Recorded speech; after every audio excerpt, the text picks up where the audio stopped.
హెల్తీగా స్నాక్స్ కానీ బ్రేక్ఫాస్ట్ కానీ ఏమైనా తినాలి అనిపిస్తున్నప్పుడు ఇలా ఒక్కసారి ఎగ్ పొంగనాలు ట్రై చేయండి. పప్పుచారులోకి సైడ్ డిష్గా కూడా చాలా బాగుంటాయి ఇవి. చూసారా బాల్స్ లాగా ఎంత ఫ్లఫీగా ఉన్నాయో. చేసే ప్రాసెస్ కూడా చాలా సింపుల్. ముందుగా 5 ఎగ్స్ తీసుకొని ఇందులో పెప్పర్ ఇంకా సాల్ట్ వేసుకొని బాగా బీట్ చేసుకోవాలి. ఇందులో ఇప్పుడు 1 టేబుల్ స్పూన్ పసుపు, 1 టేబుల్ స్పూన్ కారం వేసుకొని మిక్స్ చేసుకున్న తర్వాత సన్నగా కట్ చేసుకున్న ఆనియన్స్ ఇంకా ఒక పచ్చిమిర్చి వేసుకోండి. పిల్లలకైతే పచ్చిమిర్చి స్కిప్ చేయండి.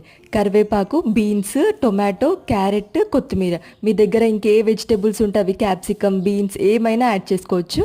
ఒకసారి బాగా మిక్స్ చేసుకొని ఈ పొంగనాలు చేసే ప్యాన్లో ఆయిల్ వేసుకొని బ్రష్ చేసుకోండి.